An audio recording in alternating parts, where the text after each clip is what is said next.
देश की supreme court का एक कोर्ट है। आदरणीय सभापति जी, सुप्रीम कोर्ट ने जो भावना व्यक्त की है, इस पर हम यहां वाले या वहां वाले, सदन में है उन्होंने, सदन के बाहर है उन्होंने, सबको गंभीरता से विचार करने की आवश्यकता है। आदरणीय सभापति जी, भारत में भी कुछ लोग हैं जो ऐसी ताकतों की मदद कर रहे हैं। देशवासियों को ऐसी ताकतों से सतर्क रहने की जरूरत है।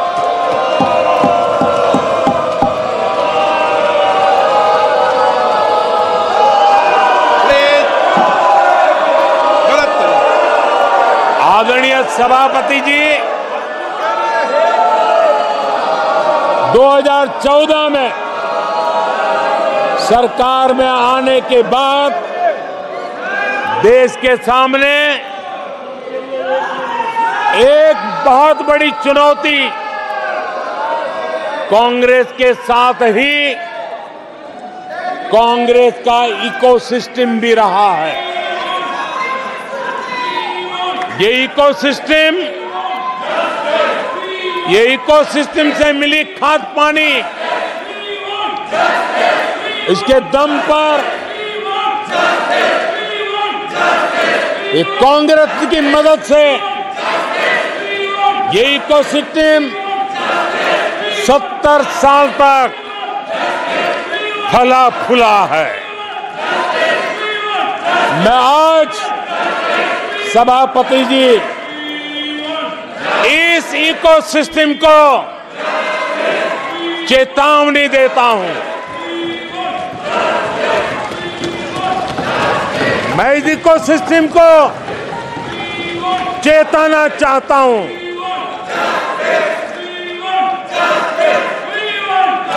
इकोसिस्टम की जो हरकतें हैं,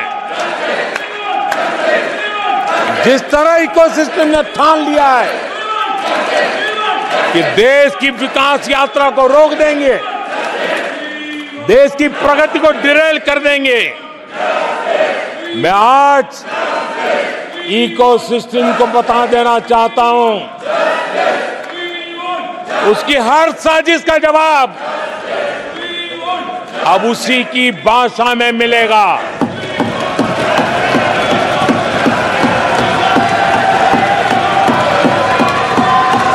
यह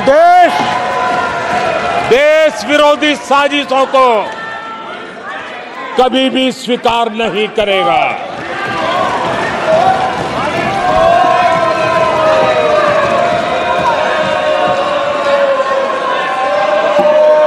आदरणीय सभापति जी, ये ऐसा कालखंड है जब दुनिया भारत की प्रगति को बहुत गंभीरता से ले रही है, हर बारीकी को नोटिस कर रही है। आदरणीय सभापति जी, अब चुनाव हो चुके हैं। 140 करोड़ देशवासियों ने 5 साल के लिए अपना निर्णय जनादेश दे दिया है। आवश्यक है कि विकसित भारत के निर्माण के लिए इस संकल्प को सिद्धि में बदलने के लिए इस सदन के सभी माननीय सदस्यों का योगदान होना चाहिए। मैं उन सबको निमंत्रित करता हूं कि विकसित भारत के संकल्प को पूर्ण करने के लिए आप भी जिम्मेवारी के साथ आगे आइए। देश हित के विषय पर हम साथ चले, मिलकर के चले और देशवासियों की आशा आकांक्षाओं को पूरा करने में हम कोई कमी न रहने दें। आदरणीय सभापति जी, पॉजिटिव राजनीति भारत के इस कालखंड में बहुत आवश्यक है। और मैं हमारे साथी पक्षों को भी कहना चाहूंगा, इंडी गठबंधन के पक्ष के लोगों को कहना चाहूंगा कि आप आइए मैदान में, गुड गवर्नेंस में स्पर्धा करें। जहां जहां आपकी सरकारें हैं वो एनडीए की सरकारों के साथ गुड गवर्नेंस में स्पर्धा करें, डिलीवरी में स्पर्धा करें, लोगों की आकांक्षा पूरी करने में स्पर्धा करें। देश का भला होगा, आपका भी भला होगा। आदरणीय सभापति जी, आप अच्छे कामों के लिए एनडीए के साथ स्पर्धा करें। आप रिफॉर्म्स के मामले में हिम्मत करें। जहां जहां आपकी सरकारें हैं वो रिफॉर्म से कदम बढ़ाएं और वो विदेशी निवेश को आकर्षित करें। अपने अपने राज्यों में विदेशी निवेश ज्यादा आए, इसके लिए प्रयास करें। उनको ये अवसर है, उनके पास राज्यों में कुछ सरकारें हैं और इसके लिए वो भाजपा की सरकारों से स्पर्धा करें, एनडीए की सरकारों से स्पर्धा करें, सकारात्मक स्पर्धा करें। जिन लोगों को जहां सेवा करने का मौका मिला है वहां पे वे रोजगार के लिए स्पर्धा करें। कौन सरकार ज्यादा रोजगार देती है उस स्पर्धा के लिए मैदान में आए, एक तंदुरुस्त स्पर्धा हो। साथी आदरणीय सभापति जी, हमारे यहां भी कहा है कि गहना कर्मणो गति ही, गहना कर्मणो गति है, यानी कर्म की गति गहन है। इसलिए आक्षेप, झूठ, फरेब, डिबेट ऐसी जीतने के बजाय कर्म से, कुशलता से, समर्पण भाव से, सेवा भाव से जरा लोगों के दिल जीतने के लिए कोशिश होनी चाहिए। आदरणीय सभापति जी, मैंने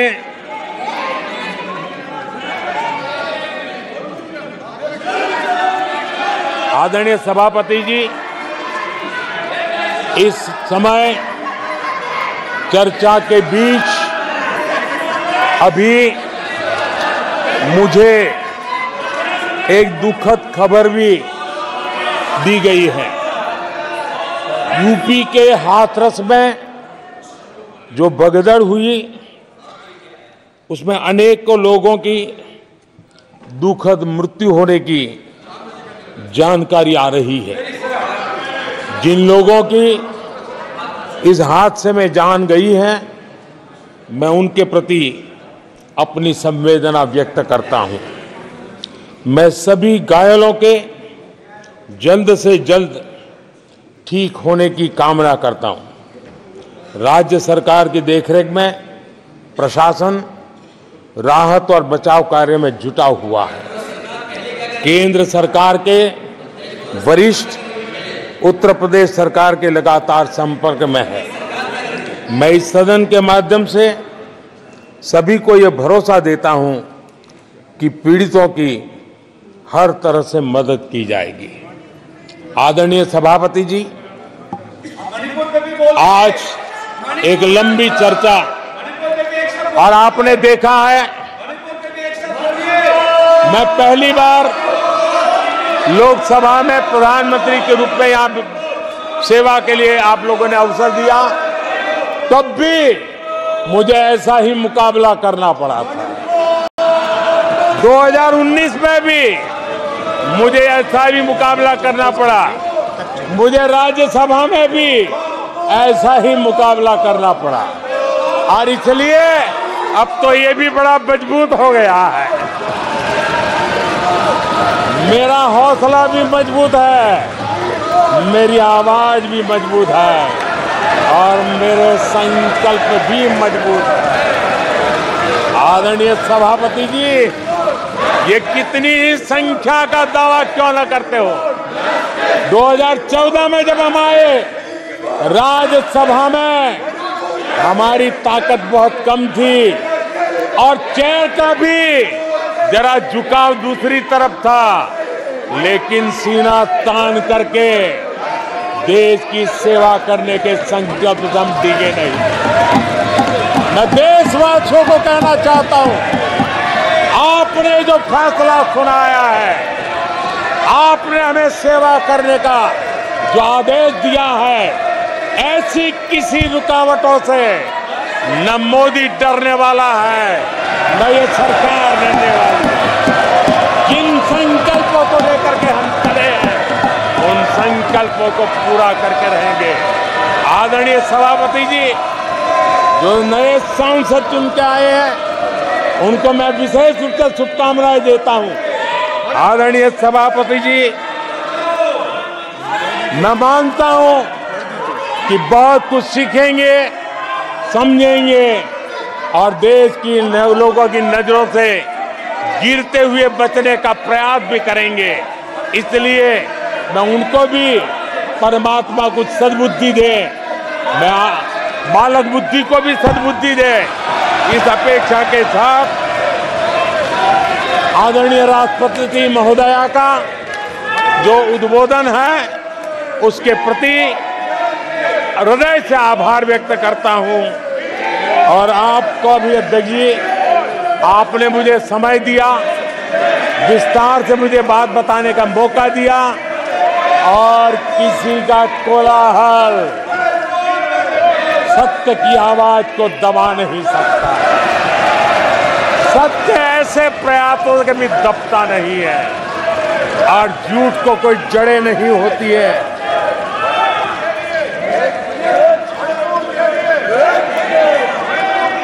आदरणीय सभापति जी,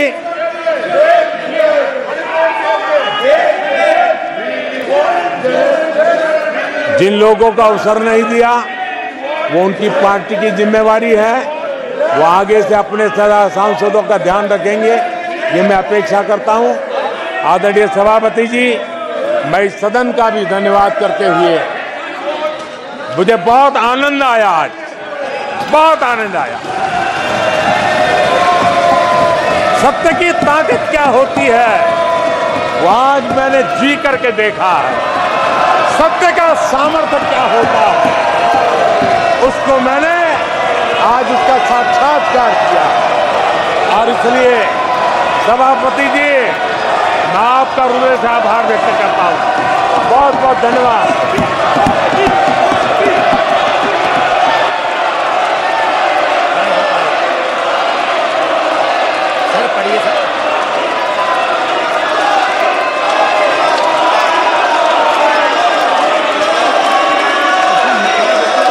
धन्यवाद। प्रस्ताव पर सदस्यों ने अनेक संशोधन प्रस्तुत किए हैं। अब मैं सभी संशोधनों को एक साथ सभा में मतदान के लिए रखता हूं। प्रश्न ये है कि माननीय सदस्यों द्वारा प्रस्तुत सभी संशोधनों को स्वीकृत किया जाए। जो सदस्य इसके पक्ष में हाँ कहें, जो सदस्य विरोध में ना कहें। मेरे विचार में निर्णय ना वालों के पक्ष में हुआ, ना वालों के पक्ष हुआ, संशोधन अस्वीकृत हुए।